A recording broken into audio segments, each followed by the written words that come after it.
그러니까 평가 3방식에서 맨 첫 번째 이거요. 그게 일반적으로 평가하는 방식은 크게 봤을 때 세 가지가 있었죠. 거래사례 비교법. 맨 먼저 거래사례 비교 방식. 그래서 비교해서 값을 따진대요. 비교 방식이요. 내 것하고 비슷한 부동산이 얼마에 팔렸으니까. 비교 방식은 시장성을 나타내죠. 그래서 시장에서 얼마에 거래됐으니까 내 것도 얼마쯤. 이게 바로 시장성 비교 방식. 거래된 사례와 비교해서 거래 사례니까 얼마에 거래됐으니까 얼마에 팔렸으니까. 그 다음에 두 번째는 이 비교 방식은 반드시 비교 대상이 있어야 되고 시장성이 있어야 되고 사례가 있어야 돼요. 거래, 사례, 비교 평가 방식이니까. 그러면 거래가 안 되는 것은 어렵다는 얘기죠. 사례가 없다는 얘기는 불가능하다는 얘기죠. 그렇기 때문에 사례가 없는 지역은 또 어렵겠죠. 그러니까 농촌에서는 비교법 주거용 쓰기 어렵습니다. 사례가 적으니까. 그래서 신도시에서는 비교법보다는 원가 방식을 더 많이 써요. 사례가 적을 거니까. 그 다음에 도시에서도 비교 방식을 주거용 많이 쓰는데 예를 들어서 100억짜리, 200억짜리 건물은 좀 쓰기가 곤란하죠. 사례가 부족할 거니까. 그 말 그대로 푸는 거예요.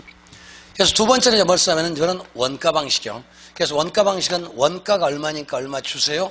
이거는 뭡니까? 비용성이죠. 또는 원가성.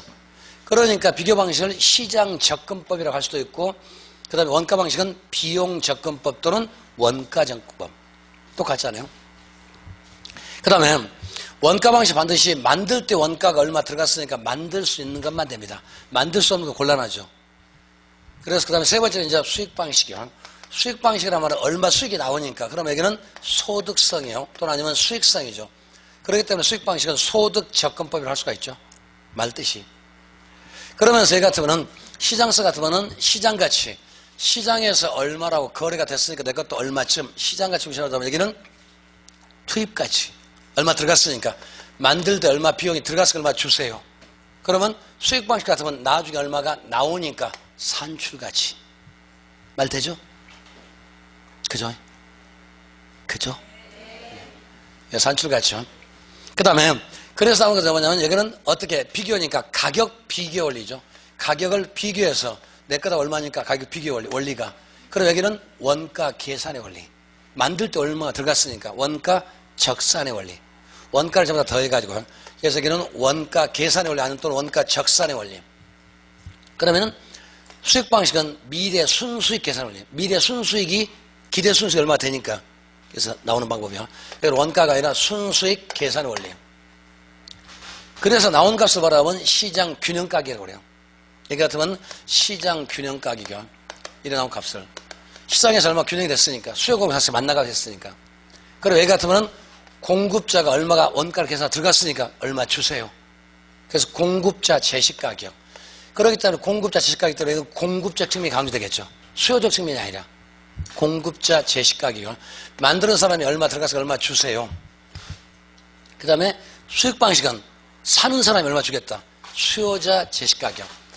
그래서 사는 사람이요. 수요자 제시 가격. 그래서 여기까지 하자면은 이거 수요공 곡선으로 집어넣을 수가 있죠. 자, 수요 곡선은 무슨 방식, 공급은 무슨 방식, 가운데 만나는 것은 여익입니다. 그러니까 공급 곡선은 여기는 뭡니까? 여기는 그죠 원가법이죠. 그래서 원가법은 그죠 고전학파 생산비 가치를 그렇게 말써요. 생산비가 얼마 들어갔으니까. 그 다음에 여기는 수요 곡선은 한계 효용학파 효용가치설. 이거를 수익 방식이라고 그래요.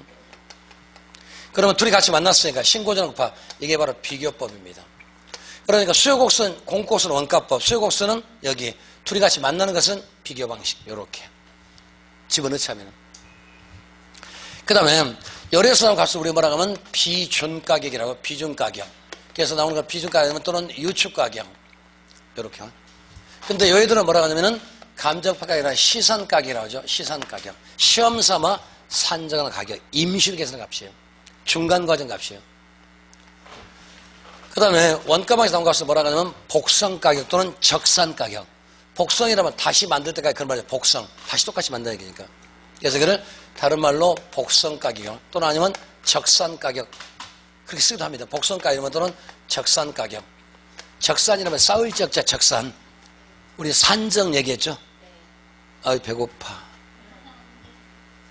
그 다음에 얘 같으면 수익가격. 미래요. 수익가격 아니면 수익환원가격 수익가격 라고 얘기하고. 그 다음에 가격만이니까 또 뭐 됐겠어요? 임료도 있겠죠. 그럼 여기는 비준 임료라고 하면 되겠네요. 여기는 유추 임료라고 하면 되겠네요. 임료도 있으니까.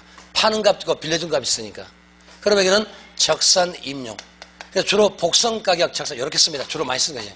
복성 임료라는 말 잘 안 써요. 대부분. 또 적산 가격보다는 복성 가격 더 많이 쓰죠.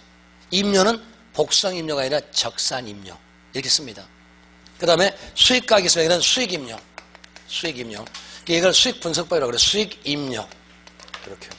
그래 보자면은, 즉, 방법이었죠. 세 가지 방법이 있었죠. 3방식이란 말 써요. 방법은 가격 임료, 가격 임료 쓰니까 두 가지 방법이 있어요. 6가지 방법. 그래서 3방식 6방법이라고 말 씁니다. 이 말 뜻이. 그러면서 단순하지 어쩝니까? 이런 거 잘 물어봐요. 이거요. 정말 자주 물어봅니다. 그 다음에 누구 중심인가? 이것도 잘 물어보더라고요. 요렇게. 그 다음에 가격이 뭔가? 요거요. 요거 좀 잘 따져줍시다. 이런 것들요. 그러니까 주로 이제 요 안에서 문제가 한 문제를 잘 내더라. 작년도 여기서 나왔습니다. 작년 문제도. 그런데 예를 들어서 어떤 A라는 물건을 평가해봤더니 가격이 20억 나올 수도 있습니다. 근데 여기는 5억 나올 수도 있습니다. 여기는 16억 나올 수도 있습니다. 그럼 똑같은 물건이 20억짜리가 좋아 18억. 그러면 조금은 이해가 될 것 같아요. 비슷하게 나왔으니까. 근데 어떻게 해서 5억이 나올까요? 나올 수도 있어요. 왜? 보는 모습이 틀리니까. 맞죠? 사람을 키수로 평가할 수도 있죠. 저 손해 많이 봐요. 키도 좀 커야 되는데 사실은. 예?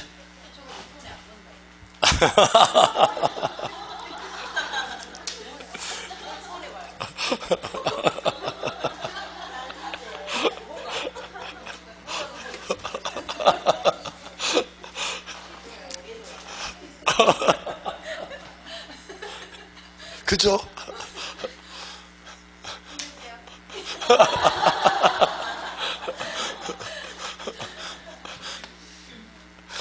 화이팅! 그 다음에, 그러니까, 여기 어쩌니까, 다시 말하면, 가격은 항상 요 세 가지를 동시에 가져야 돼요. 그래서 시장성, 비용성, 수익성, 요 세 가지를 동시에 가는 걸 가격 삼면성이라고 그래요. 가격은 세 가지가 얹어 있습니다. 얼마에 사고 팔렸냐, 얼마 들어서 만들었냐, 얼마나 이익이 되냐, 세 가지. 그런데 지금 요 녀석은 20억이란 말 오로지 쭉 따라가 뭐만 나옵니까? 시장성밖에 안 됩니다. 그러니까 시상값은 한 가지 측면 나타나기 때문에 주관적이고 좀 편협해요. 그래서 요 세 가지를 동시에 더해줘야 됩니다. 그걸 시산가격 조정이라고 그래요. 그러니까 시산값이라는 말은 시험 삼아서 산정하기 때문에 제 값이 아직은 아니에요. 그래서 시산가격은 반드시 조정을 거쳐야 됩니다. 왜? 이 원리에 따라서. 그래서 시산가격 조정에 대한 얘기가 작년도 문제였습니다. 그럼 맨 처음에 시산값 조정은 먼저 근거, 이유. 왜 그렇습니까? 요 원칙에 따라서. 가격 삼면성. 그러니까 가격이라는 것은 세 가지를 동시에 가져서 가격 삼면성형.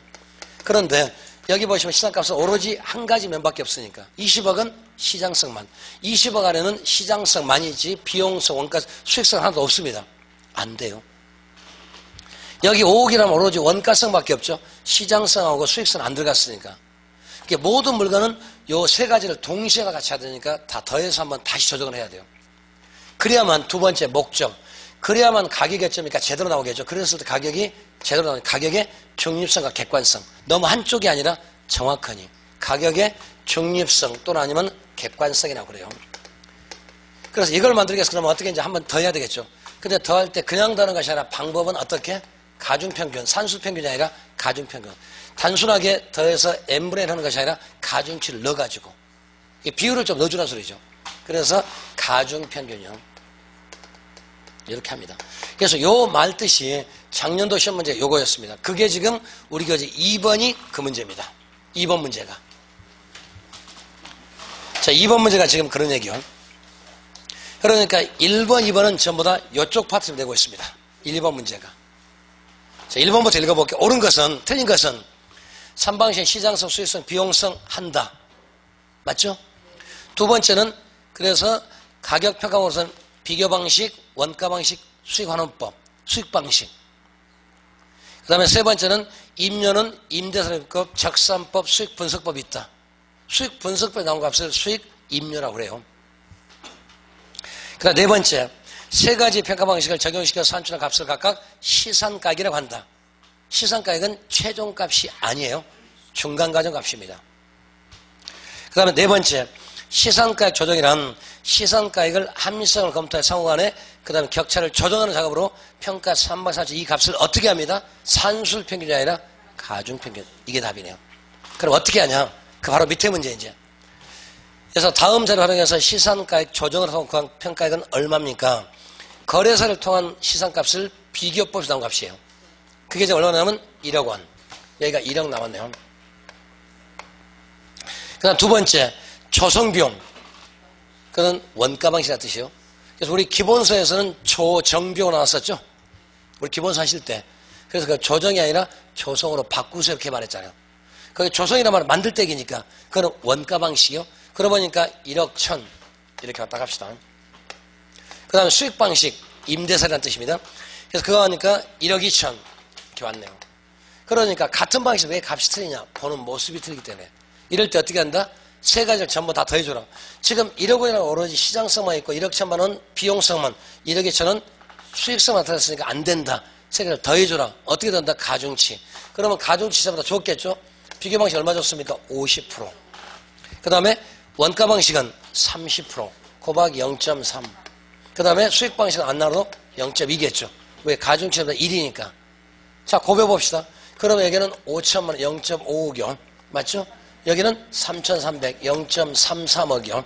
그 다음에는요, 2억 4천, 2,400, 0.24억. 자, 더해봅시다. 더하면은 7 나오고, 0 나오고, 1억 7백이구만요. 더해보니까. 이게 시상가격. 그러면 요 1억 7백 안에는 요 놈도 들어있고, 다 들어있으니까, 삼면성이 맞고, 가중치를 더 줘서 객관화 시켰으니까 맞고, 1억 7백. 요 문제가 작년도 문제였다니까? 겁나게 어려운 문제죠? 단순하잖아요, 사실. 아무것도 아니라니까요. 지레 겁먹을 필요 없습니다. 문제가 어려울 때 뭔가 과정이 좀 들어가 있을 거 아니에요. 근데 아예 어쩝니까? 숫자 나오면 3번을 쫙 찍을까요? 3번 안 나오면 어떻게 하려고요? 제가 3번 찍으세요 했으면 3번 안 나오면 제가 욕먹을 것 같아서 말 안 해요. 그건 봐야 알지. 3번만 답 나온가요? 근데 우연일치로 3번 찍어서 잘 나오면 그때는 좋겠죠. 그지만 좀 그런데 제가 아직 시험 문제 못 봤으니까. 그러니까 계산 문제도 그래서 계산 문제를 그죠? 자기 이제 하기 나름인데 그래도 계산 문제를 다 포기하면 저는 좀 그럴 것 같은데요. 알아서 선택하세요. 4번, 5번 맞죠? 그 다음에 3번 이게 왜 중요하냐면 어려워서 중요가 아니에요. 기본적으로 잘 나오니까. 자, 그럼 1번 맨 먼저 원가 방식, 비용성, 원가보다 임대료는 주로 뭘로 한다고? 요거는 적산임료. 이거 물론 복성임료 쓸 수도 있지만 대부분 적산임료를 많이 써요. 그럼 일단 1번은 적산법 나오고 보니까 1번 가능하죠? 2번 틀렸고 4번 틀렸고 1, 4번 셋 중에 하나 가능하네. 일단 1, 4번 셋 중에 하나. 일단 놔두고. 그 다음에 니은번 보시면 두 번째는 비교방 시장성, 그 다음에는 거래사례 비교법 또는 매매사례 비교법라고 하죠. 물론 그러면은 그 중에서 어쩝니까? 시장사례 비교법 틀린 말은 사실 아니라니까. 근데 주로 쓰는 말을 먼저 하니까 원칙으로 쓰는 것이 평가 규칙에는 그렇게 나와 있으니까. 그러면 1번, 3번, 5번에서 거래사례 찾으니까 3번 아니 5번 둘 중에 하나 또 되겠죠? 그 다음에 또요. 세 번째 수익 방식은 수익성 또는 소득성. 그러면 답 나오죠? 이런 문제 잘 나와요. 자, 넘어갑니다. 그 다음에 4번은 맨 나중에야 정산. 지금 하면 의미가 없어요. 다 공식 다 나왔으니까 놔두시고. 그 다음에 또 5번 문제도 기본 문제점 잘 나옵니다. 보시면은 자, 거기 세 가지 방식이 있는데 지금 맨 처음에는 어떤 거 비용이다. 비용 나온 거 보니까 전부 다 뭐겠습니까? 공급적 측면이고 비용성이고 이번에는 지금 1번부터 3개장인데 맨 앞쪽만 지금 봅니다. 비용성 맞죠? 1번에 맨 앞에치. 그 다음에 2번에 맨 앞에 공급 측면 맞죠? 세 번째 원가 방식 맞죠? 원가법, 적산법 일단 앞쪽은 다 맞습니다. 그러니까 지금 원가 방식 그러니까 거기 1번부터 어쩌면 이렇게 쭉 나왔는데 맨 앞에 요거 이게 3개씩 이렇게 나왔잖아요. 그러면 앞에 치만 지금 보자는 소리죠. 지금 앞에 것만 먼저 맨 첫 번째 치는 그러니까 처음에 비용성, 원가 방식, 적산법 쭉 나왔죠. 그러면 1, 2, 3, 5번 전부 다 앞에는 어쩌면 다 맞죠? 비용성이다, 공급이다, 원가 방식이다, 원가법, 적산법 여기까지 이해하셨어요? 그 다음 두 번째는 어떤 물건 활용해서 수익이 나왔는가? 수익 나왔으니까 수익 방식 나와줘야 되겠죠? 수익성, 소득성. 그럼 1번에 두 번째는 수익성 맞습니다. 2번에 두 번째가 틀렸죠? 거기는 수요 공급 측면이 아니라 수요 측면. 아까 요거잖아요. 그러고 보니까 요거잖아요. 수요 방식. 수익 방식, 수요 곡선이니까. 이해하셨어요? 간단하지만 이거 오히려 중요하다니까. 이런 문제가 훨씬 더 단순하지만은. 그 다음에 세 번째는 수익 방식, 수익 환원법, 수익 분석법 또 다 맞잖아요. 2번에 두 번째부터 틀렸어요. 답은 2번이에요. 그 다음에 세 번째 보시면은 어느 정도 시장에서 거래됐냐, 사고 팔리냐, 시장성. 그러니까 시장성이다. 이번은 수요 공급 측면, 수요 측면이 아니라. 지금 무슨 말 이해하시는 거죠? 2번에 두 번째 세 번째 자리를 바꿔야 맞아. 2번에 두 번째는 수요 공급 측면이 아니라 수요적 측면. 2번에 세 번째는 수요적 측면이 아니라 수요 공급적 측면. 그래야 논리가 맞잖아요. 그 다음에 밑에 보면은 비교 방식, 거래사례, 임대사례 맞죠? 자, 넘어갑니다. 무슨 말 이해하시는 거죠? 넘어가서. 그 다음에 이제 8번부터 이제 원가법 얘기입니다. 자, 원가 방식에서는 문제가 한 문제로 나오는데, 자, 이렇게요. 그러니까 원가 방식에서는 맨 먼저 중요한 게 제조원가, 두 번째는 감가, 세 번째는 감가 수정, 네 번째가 복선 가격. 넷 중에 하나입니다. 그러니까 원가 방식이라는 말은 원가가 얼마 따지는 방법. 원가 방식 맨 첫 번째 공식이 어떻게 나왔습니까? 원가 방식에서는 복선 가격을 주로 합니다. 복선 가격. 그래서 복선 가격 또는 적선 가격, 복선 가격을 어떻게 한다? 제조원가 빼기 감가 누계. 맞죠?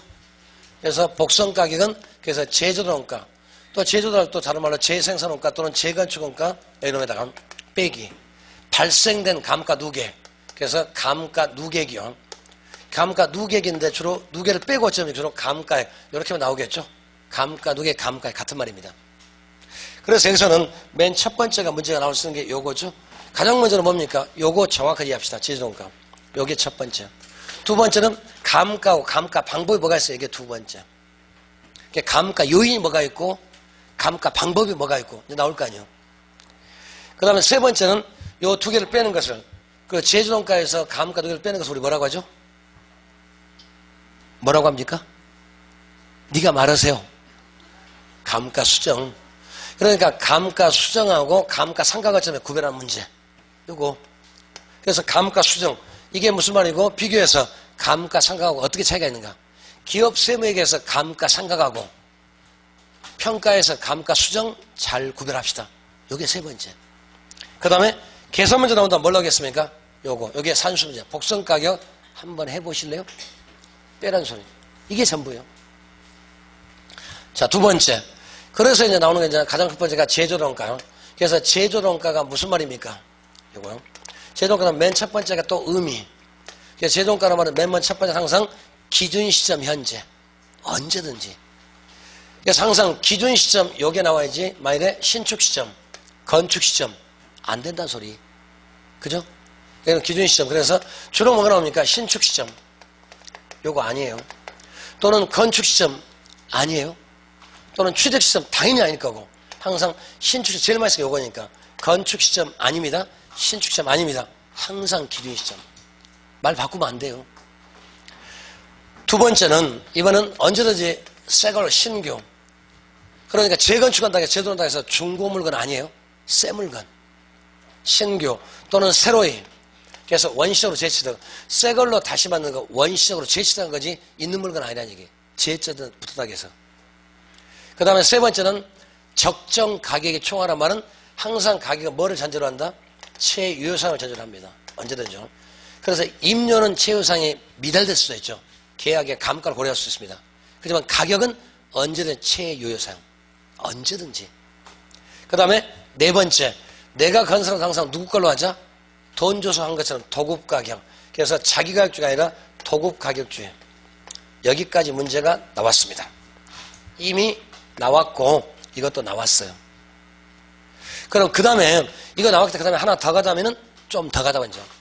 물론 여기까지만 나와도 문제를 맞힐 수 있지만 혹시 몰라서. 근데 이미 자기가격이 아니라 도급가격이 이미 문제가 나왔는데 또 나와서 답으로는 안 올 건데요. 분명히 그럴 겁니다. 제 과목 특성은 한 번 나왔던 지문은 그 다음에 답으로 안 만들어요. 예시문은 됩니다. 그러면 절대 답으로 만들지 않습니다. 그게 준칙이더라고요. 그러니까 앞으로 가면 갈수록 개론은 중복된 지문 나오는데 중복된 답은 없습니다. 다른 거하고 틀려요. 그러면 그 다음에는 도급과 좀 더 멀리 가면 표준 발생원가하고 실제 발생원가 있었죠? 그죠? 처음 듣는 표정이시네도. 그러면 제가 예를 이렇게 했어요. 도급각이란 말은 이번에 제가 임대용 사무실 10층가 건물을 지었습니다. 제 직업이 설계사입니다. 누구한테 맡깁니까? 제가 해요. 그죠? 그렇게 아닙니까? 내 거니까. 그리고 저한테 설계비 줘요? 안 줘요? 안 줘. 근데 준 것처럼 계산해야 맞는 거죠. 그걸 도급각이라고 했습니다. 맞죠? 그 다음에 두 번째는 이쪽 얘기요. 그러니까 표준 발생원가. 그래서 표준 발생원가 여기 나와야지 만약에 실제 발생원가 이거 아니란 얘기요. 여기 맞습니다. 그 말 어떻게 했냐면은 이번에 설계하면 설계비가 10억입니다. 그런데 제 동생한테 맡겼어요. 근데 동생이 하는 말이 형님 건물 집에서 돈 많이 드니까 저 1억만 주세요. 그러면 전자는 어쩌냐. 표준은 10억이 나왔는데 저는 1억밖에 안 줬습니다. 실제 발생원가는 제 호집에 나간 돈은 맞죠? 그럼 1억이라고 써야 돼? 10억이라고 써야 돼요?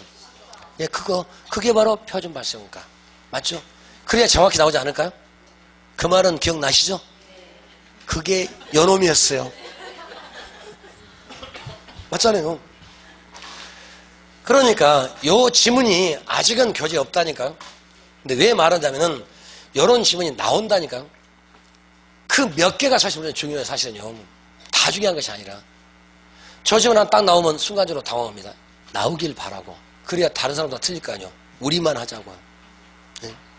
근데 반대로 이번에 10억이 됐잖아요. 자, 1억 주고 이번에는 20억 줬습니다. 왜냐하면은 제 동생이 설계를 했었는데 설계시험을 열어가지고 6개월 동안 수주를 한 건도 못 만들어서 망하기 일보 직전이래요. 그래서 제가 진짜 설계비는 10억인데 제가 20억을 줬어요. 4시간 나가서 뭐요? 어떤 거요? 어디요? 어디가 틀렸어요? 어디요? 그래서 원칙은 10억인데 지금 20억을 줬다니까요. 그 말은 제 호주머니에서 나가는 실제 발생은 20억 맞잖아요. 근데 저는 10억이라고 써야 맞죠. 그래야 정확히 나올 거 아닙니까? 이해하신 거죠? 요걸 뭐라고요? 표준 발생가 중심이지 실제 발생 중심이 아니란 얘기. 요걸 아직 안 풀어보겠으니까. 네 가지요. 요렇게 보시고. 그 다음 두 번째는 구하는 방법이죠. 종류. 종류가 또 몇 가지 있었습니까? 복제란 말이 있었고 대치란 말이 있었죠. 그러고 보니까 맨 첫 번째는 복제원가. 복제란 말하고 또 같은 말이 복조. 복제나 복조나 만들 조자니까. 그래서 복조원가 또는 아니면 복성, 일성자니까. 그러니까 복제, 복성, 복제 다 같은 말이라니까. 같은 뜻이에요. 그래서 이걸 나타내 요거 있을 거고. 그 다음에 두 번째는 대치원가 있죠. 대치 또는 아니면 대체. 그러면은 두 가지 차이점이 뭔가 지금 그거 따지는 거죠. 원칙은 이렇게 맞아요. 그러니까 복제원가, 복성원가를 하는 게 맞는데 모를 수도 있잖아요. 다시 말하면 지은 지 오래된 거면 동일한 자재가 있을까 없을까요? 공법을 잃어버릴 수도 있잖아요. 제가 8만 대전경 얘기했잖아요. 그래서 복제원가, 복성원가는 저 말은 완벽히 똑같이 만들어야 돼요. 모양도 똑같고 재질도 똑같고 안에는 그저 건축 자재까지 똑같아야 돼요. 그렇기 때문에 여기는 반드시 키워드가 동일한 자재가 어쩌고 유사한 자재고 여기에 꼭 나와줘요. 이게 말이 안 나오면 안 돼요. 완벽히 똑같이 만들어야 돼요. 완벽히. 그러니까 자재도 똑같은다니까. 그러면 완벽히 똑같으려면 지은 지 예를 들어서 오래된 건물은 없을 거 아니에요. 그래서 이거는 주로 복제원가는 어느 건물에 잘 맞다? 신규 건물에 잘 맞을 수가 있죠. 왜 맞는가? 이거 가능할까요? 100년 전에 그 건물을 다시 지으면 어쩝니까? 100년 전에 자재가 지금 있어요? 없어요? 없으면 안 된다는 소리니까. 근데 지은 지 1년밖에 안 됐습니다. 그럼 동일한 자재 있을까 없을까요? 그죠. 있을 수 있죠. 그러니까 복제원가라 말 뜻은 그야말로 완벽히 똑같이 만듭니다. 그럼 똑같이 만든다는 얘기는 크기는 당연하고 자재까지 똑같아. 완벽하게 복사할 때. 그래서 가장 좀 키워드가 자재라니까. 이게 키워드예요. 그러면 동일한 자재가 있다는 얘기는 지은 지 오래된 것으로 똑같이 만들기가 쉬워요? 어려워요? 그죠? 어렵죠. 그러니까 얼마 안 된 것은 동일한 자재, 동일한 공법이 있을 거 아니에요. 근데 한 100년 전에 지었습니다. 동일한 자재, 공법이 있을까 없을까요? 없을 수도 있잖아요. 그러면 안 된다는 소리. 그래서 여기는 반드시 물리적 측면, 이게 겉모습을 주로 얘기하는 거죠. 이렇게. 근데 그에 비해서 이렇게 하는 게 정상인데 여기 안 되니까 때는 이렇게 비슷하게 만드는 걸 대치라고 하잖아요. 대치, 대체. 말뜻이. 그렇기 때문에 대치원가는 여기는 반드시 뭐가 나오겠습니까? 요게 나와요. 효용이란 말이에요. 반드시요. 효용. 그러니까 효용이 어쩌고 유용성이 어쩌고 나오면 전부 다 대치원가요. 말뜻이. 지금 이해하셨어요? 요걸 이해해야 돼. 요 말, 그래, 다 제일 중요한 말은 뭡니까? 요거 하나만 이해하시면 돼요. 요것만 이해하면 말 다 맞는, 자세가 똑같다. 그러면 얼마 안 돼야 되니까. 그렇게 말을 풀어가는 거라니까요. 그래야 논리가 맞아요. 그 다음에 신규 건물, 구건물. 여기는 그래서 오래된 건물은 복지용을 하기가 쉬워요, 어려워요? 어렵다니까. 못한다니까요. 이게 못하니까 지금 쓰임새만 똑같이 맞는 것이 효용, 비슷해요. 그러니까 대치라 말했죠. 똑같은 게 아니라 비슷하게 리플레이스먼트요. 이게 말뜻이. 그래서 여기는 물리적이 아니라 유용성. 요 말이 나와요. 그렇기 때문에 이 다음 얘기가 나와 이제요. 그래서 만일에 이 건물이 5층짜리 건물이라고 가정합시다. 예를 들어서 지금 5층짜리 건물은 아마 건축법상 몇 층 이상 되면은 내진 설계를 해야 될 겁니다. 근데 과거는 그런 게 없었잖아요. 우리나라는 지진의 안전지대인 줄 알았었죠. 근데 지금 아니잖아요. 또 옛날에 5층짜리 건물은 아마 건축법상 엘리베이터가 없을 수도 있겠죠. 지금은 아마 있어야 될 겁니다. 맞죠? 그러면 옛날에는 5층짜리 건물에 엘리베이터가 없다는 얘기는 지금 뭐가 빠졌어요? 내부적 구성 요소가 지금 비하면 빠진 거 맞잖아요. 다시 균형이 같이 어긋났다는 얘기. 즉 기능적 감가가 있었다는 얘기. 맞죠? 내진 설계 안 됐다는 얘기는 그 설계가 잘못됐으니까 시끄러워. 기능적 감가 됐을 거 아니에요. 그래서 요렇게 할 때는 그죠? 분명히 기능적 감가가 생길 수도 있죠. 이거를 치유가 됐다니까요. 즉 지금의 효용에 맞게끔 했으니 기능적 감가를 고쳐서 했다는 뜻이에요. 그러면 오래된 건물도 지금 효용에 맞게끔 했으니까 지금은 엘리베이터가 있는 것처럼 했으니까 엘리베이터가 없지만 있는 것처럼 했으니까 기능적 감가가 고쳐진 거 맞죠? 치유가 됐잖아요. 그런데 여기 와서 또다시 했습니까? 여기 와서 기능감을 빼면 되겠는데요. 무슨 말이냐면은 제조동가를 산정할 때 요 방식이 아니라 요렇게 하면은 즉 제조동가를 산정할 때 복지용가가 아니라 대체용가를 산정한다면 이미 어쩝니까? 기능적 감가가 고쳐졌잖아요. 더하고 곱하고 됐을 거 아니에요. 이럴 땐 여기 와서 또다시 기능적 감가를 하면 돼요, 안 돼요? 그래서 복지용가를 다시 말해서 제조용가를 대체용가를 산정할 때는 감가 누계 결정할 때 기능적 감가 하지 마세요. 왜? 이미 거쳤으니까. 그 말만 이해하시면 돼요. 여기까지 오셨어요? 말 이해하셔야 돼요. 자, 그 다음에 구하는 방법은 이제 그 다음에 뭐가 있냐면 직접법, 간접, 그는 의미 없다고 그랬어요. 총가격, 적산법, 분배, 닭가격 그런 방법이 있으니까. 자, 그게 8번 얘기입니다. 봅시다. 원가보다 중 옳지 않은 것은 제조원가 산정과 감가성을 적절하게 수행하는 경우에 가능하므로 삼각상 유효하지만 즉 원가 방식은 반드시 요걸 알아야 되고 요걸 알아야 돼요. 그러면 요걸 안다는 얘기는 재조달하는 말은 다시 만든다는 뜻이죠. 그럼 다시 만든다는 얘기는 원래 있었던 것이 없어졌으니까 똑같이 만든 것이 재조달 아닌가요? 말뜻이. 그럼 원래 있었던 게 없어졌다는 얘기는 달아지고 부서지고 삼각이 돼야 되죠. 그러니까 원가 방식은 건물이 먼저죠. 토지는 안 됩니다. 왜? 토지는 삼각이 안 되잖아요. 생산이 안 되잖아요. 그러니까 토지는 부정성 때문에 생산이 안 되고 영속성 때문에 감가 누계가 나와요, 안 나와요? 안 나오기 때문에 안 된다는 얘기. 이해하신 거죠? 그런데 예외적으로 토지도 될 수가 있는 게 뭐가 있다? 매립지, 조성지는 됩니다, 안 됩니다? 됩니다. 맞죠? 에어컨 좀 틀어주세요. 좀 틀어주세요. 네. 조금 틀어주세요.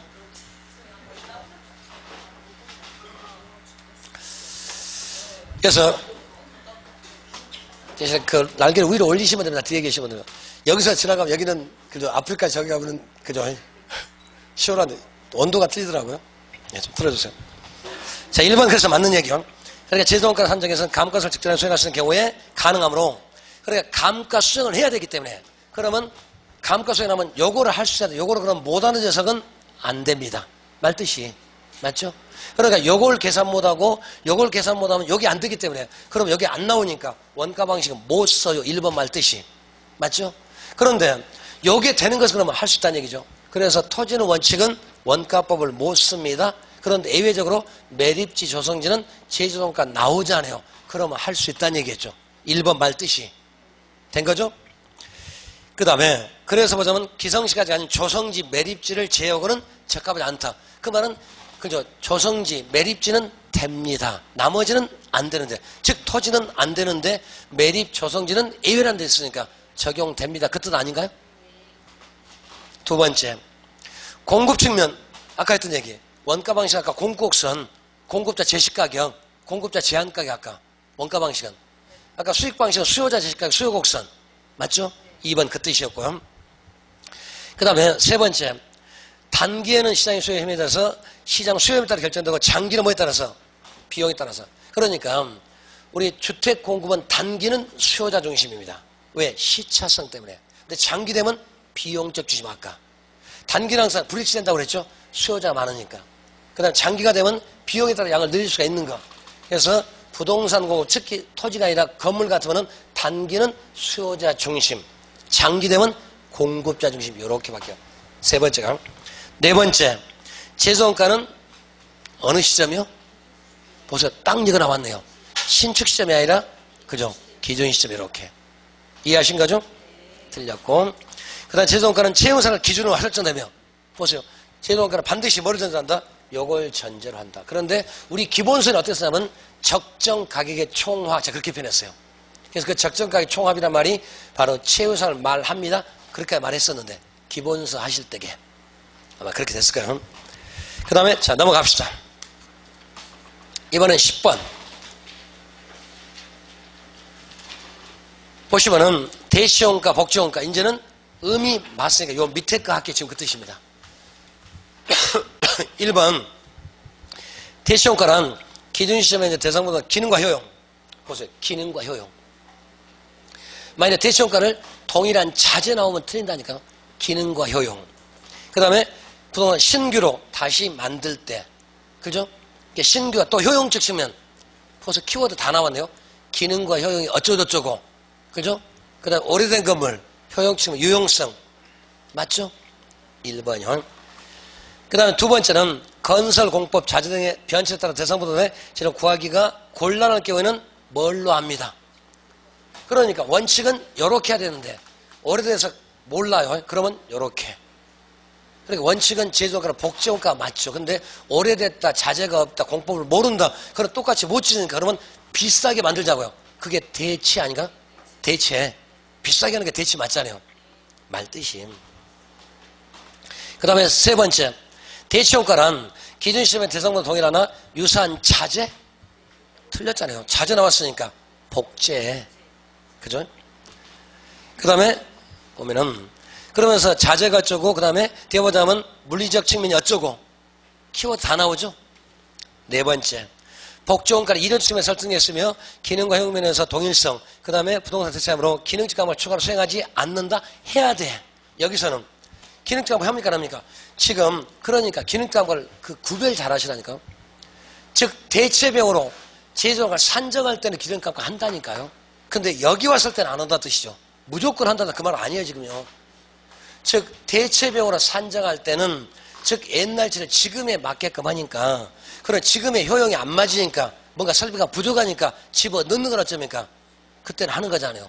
그런데 정확하니 그러니까 제조업가 산정할 때는 대체병 산정하면 여기서 기름값을 합니다. 지금 여기 안 맞으니까. 그런데 여기서는 했었지만 감가 누계할 때 여기서는 해야 돼 안 해야 돼요? 하지 말라는 소리예요. 무조건 안 한다 그게 아니라니까 구별하셔야 돼요. 이해하셨어요? 무조건 한다는 그 말 아닙니다.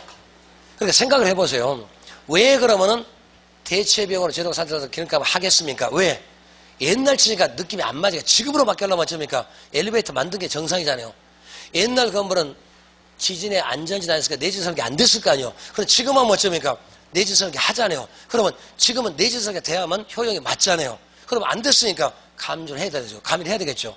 그래서 제조원가 산정할 때 대체병으로 산정할 때는 반드시 뭐를 하세요?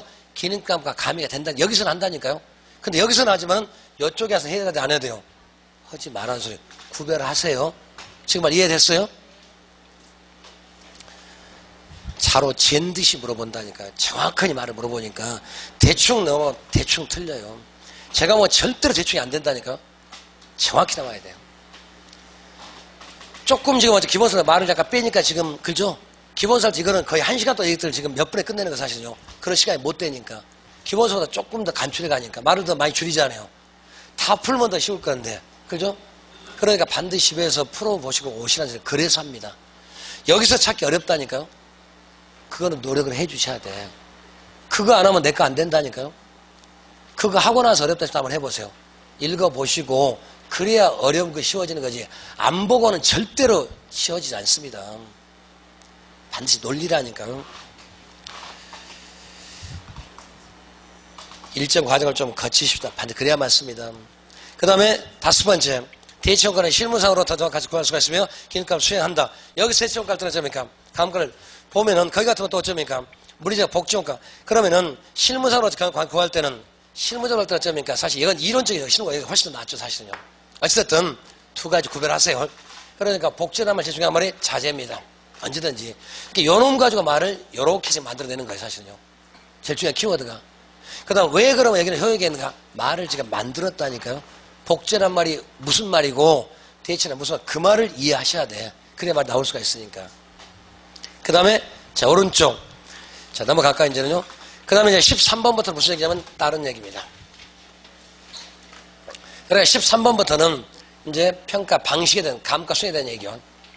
그래서 감가 수행은 거기 18번부터 이제 감가 수행인데 요거 하나 끝냈으면요. 요거 하나 끝냈거든요. 그 다음에 두 번째 요거 하고 요렇게 해야 돼 지금 말 뜻이요. 그래서 이거는 다음 시간에 다시 반복되기 때문에 오늘은 여기까지만 할게요. 그러면 다음 주에는 평가 방식 다 끝납니다. 다음 주에는 수익 방식 다 갈 거거든요. 앞쪽으로 지금 개발 관리론 갑니다. 그래서 개발 관리론까지 전부 다 풀어 오시는 게 맞겠죠? 이번 주에 뒤에 다 풀어왔으면 다음 주에 분량이 적잖아요. 지금 다음 주에 어디서부터 하냐면은 거기 지금 384 거기서부터 시작을 해가지고 원가 방식 다 끝낼 거고 비교가 끝낼 거고 수익 방식 끝내고 그 다음에 어디로 온다고요? 거기다 끝내고 나면 다시 앞에 6편이요. 지금 페이지 수가 300페이지 개발 이용 거기 개발 이용 및 개발 나왔죠? 거기 보니까 개발 관리론 7편 하겠다는 뜻이에요. 그래서 다음 주 여기까지 준비를 해 오시라는 뜻. 여기도 몇 개를 풀 거니까. 그러니까 저한테 주어진 시간 딱 8주가 있으니까 좀 풀어야 되니까. 풀어 오실 거죠? 예. 고생하셨습니다. 고맙습니다.